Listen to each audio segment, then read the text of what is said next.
மாமல்லபுரம் கிராமத்துல காமாட்சிங்கிற பாட்டி வசிச்சு வந்தாங்க. அவங்க 5 ரூபாய்க்கு சப்பாத்தி கடை ஒண்ணு போட்டிருப்பாங்க. மக்களோட நலன்ல அக்கறை போறது அவங்களுக்கு ரொம்ப பிடிக்கும். அந்த ஏழை எளிய மக்களுக்காகவே 5 ரூபாய் சப்பாத்தி கடை போட்டிருந்தாங்க.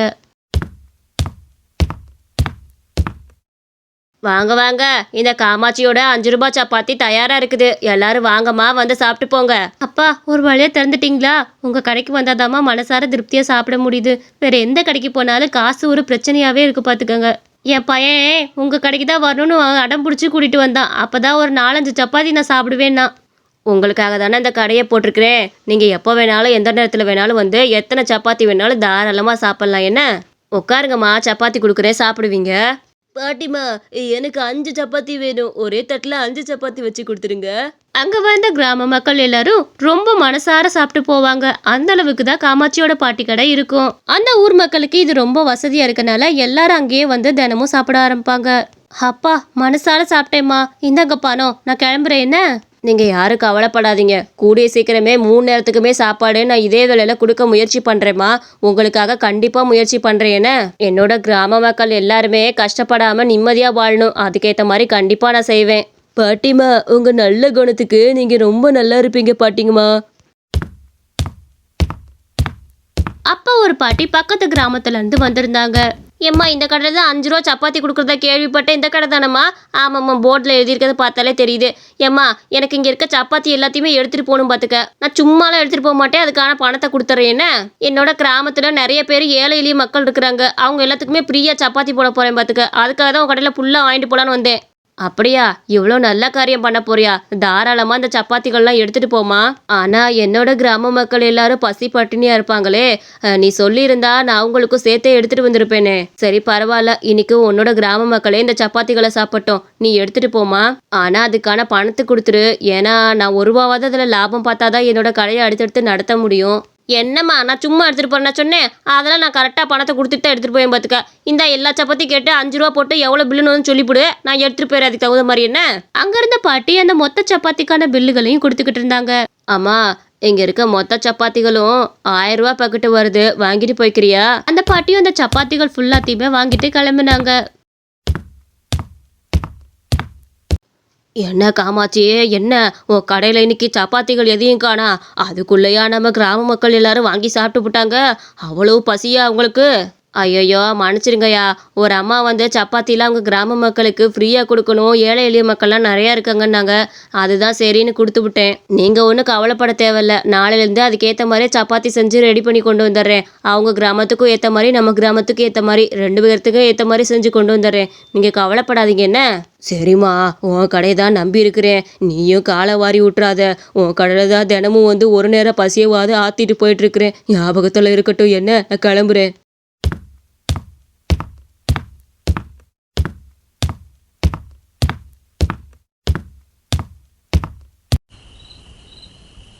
காலையில வழக்கம் போல சப்பாத்திகளை அதிகமா போட்டு எடுத்துட்டு வந்துட்டு இருந்தாங்க. வாங்கம்மா வாங்க, காமாட்சியோட சப்பாத்தி தயாராயிருச்சு. எல்லா கிராம மக்களும் பசியில இருப்பீங்க, வந்து சாப்பிடுங்க. ஏம்மா, இன்னைக்கு இந்த சப்பாத்தி முழுக்க நான் எடுத்துட்டு போட்டுமா? இன்னைக்கு கிராம மக்கள்லாம் பசியில இருக்கிறாங்க, நானே எடுத்துட்டு போய்க்கிறேனே. பாதி எடுத்துட்டு போமா, பாதி வந்து நான் என் கிராம மக்களுக்கு வித்துக்கிறேன். பாதி உனக்காக தான் போட்டு எடுத்துட்டு வந்திருக்கிறேன். நீ பாதியை மட்டும் வாங்கிட்டு போய்க்க. என்ன, அட, உன் கிராம மக்களும் பசியில தானே இருக்கிறாங்க. நான் அவங்களுக்கும் சேர்த்தே கொடுத்துட்றேன். எனக்கு மொத்த சப்பாத்தியுமே கொடுத்துரு, நான் வாங்கிக்கிறேன். என்ன, அது உனக்கு தானே லாபமா இருக்கும். பரவாயில்லம்மா, கொண்டா, நான் 2 பேத்துக்குமே கொடுத்துட்றேன். இந்த கிராம மக்களும் கொடுத்துறேன், அந்த கிராம மக்களும் கொடுத்துறேன். யாருக்கு எந்த சலிப்பு இல்லாமல் போயிரும்ல, கொண்டா, எல்லாத்தையும் நானே கொடுத்துக்கிறேன். அட, இது கூட ரொம்ப சந்தோஷமா தான் இருக்குது. ஏமா, உங்ககிட்ட அவ்வளோ பணம் ஏது? இப்படி ஃப்ரீயாக கொடுக்குற அளவுக்கு உன் மனசில் நல்ல குணங்கள் இருக்குது. அதுக்கேற்ற பணமும் இருக்கணும்ல. அந்த பாட்டியும் அந்த காரணம் இந்த காரணம் சொல்லி அந்த சப்பாத்திகள்லாம் வாங்கிட்டு போனாங்க. காமாட்சி பாட்டி கொஞ்ச நேரம் கால் வலிக்குதுன்னு அதே இடத்துல உட்காந்துருந்தாங்க. காமாட்சி பாட்டி, எங்க இன்னைக்கு சப்பாத்தி எதையுமே காணா? நான் பசியில வந்த சப்பாத்தி இல்லாம காலை ஓரிட்டீங்களே. என்னக்கா நான் சொல்கிறேன், இன்னைக்கு நம்ம கிராமத்தில் இருக்க மக்களுக்கு எல்லாமே ஃப்ரீயாக சப்பாத்தி ஒரு பாட்டி வாங்கிட்டு போனாங்களே, அவங்க கொண்டு வந்து கொடுக்கலையா உனக்கு? போங்க காமாட்சி பாட்டி, அப்படிலாம் யாரும் வந்து ஃப்ரீயாலாம் கொடுக்க கிடையாது. நான் பசியோட வந்தேன், இப்படி இல்லைன்னு சொல்லிட்டீங்களேச்சா. எனக்கு ரொம்ப பசிக்குது காமாட்சி பாட்டி. போங்க பாட்டி, நான் கிளம்புறேன். அட, அவன் இந்த கிராமத்துக்கு கொடுக்குறேன்னு சொல்லி தானே வாங்கிட்டு போனா, கடைசியில் என்ன இப்படி பண்ணிட்டா? அவ நாளைக்கு வரட்டும், என்னன்னு கேட்காம விடக்கூடாது. என்ன எப்படி பண்ணிட்டு இருக்கிறா?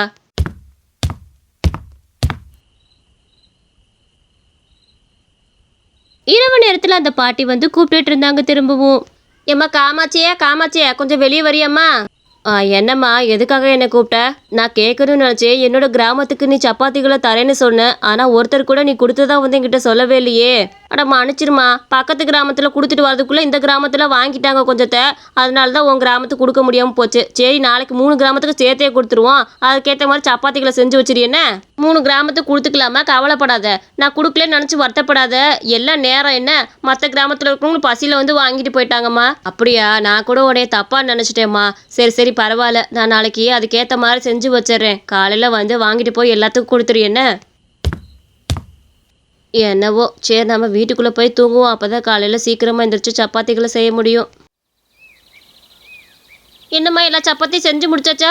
வேமா கூட, அங்கே மக்கள்லாம் காத்துட்டு இருப்பாங்களா, எல்லாத்துக்கும் போய் ஃப்ரீயாக கொண்டு போய் கொடுக்குறேன். காலைல சாப்பாடு அவங்க சாப்பிட்டுவிட்டு வேலைக்கு கிளம்புவாங்கள்ல, சீக்கிரம் கொண்டா. இங்கே பாருமா, இன்னைக்கு 3 கிராமத்துக்கு சேர்த்து தான் சப்பாத்திகளை ரெடி பண்ணியிருக்கேன். தயவு செஞ்சு எல்லாத்துக்கும் கொடுத்துரு.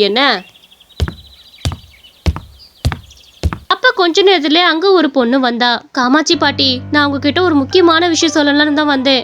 இப்போ ஒரு அம்மா போனாங்களே, அவங்க என்ன பண்றாங்க தெரியுமா? இப்போ ஒரு அம்மா போனாங்களே, அவங்க சப்பாத்தியை கொண்டு போய் ஃப்ரீயெல்லாம் கொடுக்க கிடையாது. இது அவங்க கிராமத்துல போய் 50 ரூபாய்க்கு ஒரு செட்டு சப்பாத்தி விற்கிறாங்க தெரியுமா? என்னம்மா சொல்ற நீ? 50 ரூபாய்க்கு விற்கிறாளா? அட பாவி, என்கிட்ட 5 ரூபாய்க்கு வாங்கிட்டு போய் அங்கிட்ட 50 ரூபாய்க்கு வித்துட்டு இருக்காளே. அட பாவி, இவ்வளவு நம்பி நான் எல்லா சப்பாத்தியும் எடுத்து கொடுத்துட்டு இருக்கிறேன். பாவம், இந்த கிராமத்து மக்கள்லாம் பசியில வந்து தினம் ஏமாந்துட்டு போயிட்டு இருக்கிறாங்க. உனக்கு எப்படிமா தெரியும்? நீ பாத்தியா?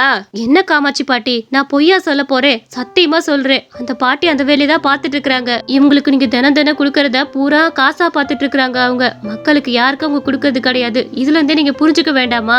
நான் நேத்து போறப்பதான் அந்த சைடு பார்த்தேன். அவங்க ஒரு சப்பாத்தி செட்டை 50 ரூபாய்க்கு வித்துட்டு இருந்ததை 2 கண்ணால பார்த்தேன். இதுக்கு மேல என்ன வேணும்? ஓஹோ, இவ இந்த மாதிரி வேலை பார்த்துட்டு இருக்கிறாளா? இவளுக்கு சரியான பாடத்தை புகட்டியே ஆகணும். நான் சொல்றதை மட்டும் நீ செய்யுமா தயவு செஞ்சு. அந்த பாட்டியும் அவளுக்கு ஒரு நல்ல ஐடியாவை கொடுத்தாங்க. அவளும் சரின்னு அதே மாதிரி சரின்னு கிளம்புனா. வாங்கம்மா வாங்க, ஒரு சப்பாத்தி செட்டு 50 ரூபா தான். நல்ல கிரேவியோட கொடுக்குறேன், எல்லாரும் ஓடி வாங்க. பாட்டிமா, எனக்கும் ஒரு செட்டு சப்பாத்தி வேணும். சாப்பிட கொடுக்குறீங்களா? எனக்கு முதல்ல கொடுங்க பாட்டிமா, கொஞ்சம் ரொம்ப பசிக்குது. சரி கண்ணு, இதுல என்ன இருக்குது? யாருக்கு முதல்ல கொடுத்தேன்னா அப்படி சாப்பிடு. ஐயோ, இந்த சப்பாத்தியை சாப்பிட்டுமே எனக்கு கொஞ்சம் மயக்கம் வர மாதிரி இருக்குது. இந்த பாட்டி இந்த சப்பாத்தில எதையோ கலந்துருக்குறாங்கன்னு நினைக்கிறேன். எனக்கு மயக்கம் வர மாதிரி இருக்குதே. ஏமா, என்ன சொல்லிட்டு இருக்கா? மயக்கம் வர மாதிரி இருக்கா? அட கடவுளே, என்னாச்சு இந்த பொண்ணுக்கு? யாராவது தண்ணி இருந்தா கொடுங்க, அந்த பொண்ணுக்கு ஏதோ ஆகுது போல. இல்ல, நான் இன்ன வரைக்கும் நல்லா தான் இருந்தேன். இந்த சப்பாத்தியை சாப்பிடவும் தான் எனக்கு ஒரு மாதிரி தலை சுத்திக்கிட்டு வருது. எனக்கு என்ன ஆனாலும் பொறுப்பு இவங்க தான். இவங்க கொடுத்த சப்பாத்தியை சாப்பிடவும் தான் எனக்கு இப்படி தலையெல்லாம் சுத்துது. ஐயோ, அது கடவுளே, நான் இல்லம்மா. நான் இந்த சப்பாத்தியை நான் போடவே கிடையாது, சத்தியமா சொல்றேன். அங்க ஒருத்த பாட்டி, காமாட்சி பாட்டிட்டு ஒருத்தி பக்கத்து கிராமத்துல இருப்பா பாத்துக்க, அவகிட்ட இருந்து அந்த சப்பாத்தியை வாங்கிட்டு வந்தேன். அவன் 5 ரூபாய்க்கு போடும் போதே நினைச்சேன் தரக்குறைவா போடுவான்னு. அதே மாதிரி ஆயிப்போச்சு பத்தியா. அதை வாங்கிட்டு வந்து நான் தான் 50 ரூபாய்க்கு தான் வித்துட்டு இருந்தேன். இது மட்டும் தான் என்னோட வேலை. இந்த சப்பாத்தி அவதான் எந்த கம்ப்ளைண்ட் இருந்தாலும் அவன் மேல கொண்டு போய் கொடுங்க போங்க. அவன் ஏழை எளிய மக்களுக்காக கொடுக்குறேன்னு சொல்லிவிட்டு இப்படி தரக்குறைவான பொருளை கொடுத்துருக்கா பத்தியா. ஐயோ, நான் வேற லாபத்துக்காக இதை வாங்கிட்டு வந்து தொலைச்சு விட்டேன். என்ன பண்றது தெரியல. இந்த பொண்ணு வேற இப்படி சொல்லிக்கிட்டு இருக்காமா, என் மேல இந்த தப்பு இல்லம்மா. அட கடவுளே, இந்த கேள்வி பக்கத்து கிராமத்துல இருந்து 5 ரூபாய்க்கு சப்பாத்தி வாங்கிட்டு இங்க பாத்தியா 50 ரூபாய்க்கு போட்டு வித்துட்டு இருக்கு. சரியா சொன்ன. இத வாயெல்லாம் வெளியே கொண்டு வரணும் தான் நான் இப்படி சொன்னேன். எனக்கு இந்த சப்பாத்தியை சாப்பிட்டு எந்த பிரச்சனையுமே கிடையாது. பக்கத்து கிராமத்துல ஒரு பாட்டி 5 ரூபாய்க்கு சப்பாத்தி விற்பாங்க. அது ஏழை எளிய மக்களுக்காக விற்பாங்க. இந்த பாட்டி என்ன பண்ணிருக்கிறாங்க, முழு சப்பாத்தியை அவங்கள்ட்ட இருந்து வாங்கிட்டு வந்து இங்க 50 ரூபா போட்டு வித்துட்டு இருக்காங்க. கேட்டா கிராமத்துக்கு ஃப்ரீயா கொடுக்க போறேன்னு பொய் வேறதுல. இந்த பாட்டியோட வாயிலே உண்மையை வாங்கணும் தான் நான் அப்படி சொன்னேன். அந்த பாட்டி ரொம்ப நல்லா செய்யறவங்க, எந்த ஒரு தரக்குறைவான பொருளையும் போட மாட்டாங்க. இந்த பாட்டியோட சதி வேலையை வெளியே கொண்டு வரணும் தான் நான் அப்படி செஞ்சேன். இந்த பாட்டியோட கடையை முதல் நிறுத்துக்க. ஏமா, உனக்கெல்லாம் கொஞ்சம் கூட அறிவு இல்லையா? மத்தவங்க பொழப்புல விளாண்டுட்டு இருக்கிற ஆளுகளை மூஞ்சிகளை பாரு. ஒரு அம்மா நல்லது செஞ்சா உங்களுக்குலாம் பொறுக்காதே, அது வாங்கிட்டு வந்து 50 ரூபாய்க்கு விற்கிறேன்னு நீ எப்படிப்பட்ட ஆளா இருப்ப? கடையை இழுத்து மூடிட்டு போமா. அப்படியே அந்த கிராம மக்கள் திட்டவும் அந்த பாட்டி அந்த கடையை எடுத்துட்டு கிளம்பினாங்க. அந்த பாட்டி அந்த பாட்டியோட வாயிலே உண்மையை வர வச்சாங்க. இந்த கதை உங்களுக்கு ரொம்ப பிடிச்சிருந்துச்சுன்னா மறக்காம நம்ம அனிமேஷன் ஸ்டோரிஸ் சேனலுக்கு சப்ஸ்கிரைப் பண்ணிக்கோங்க.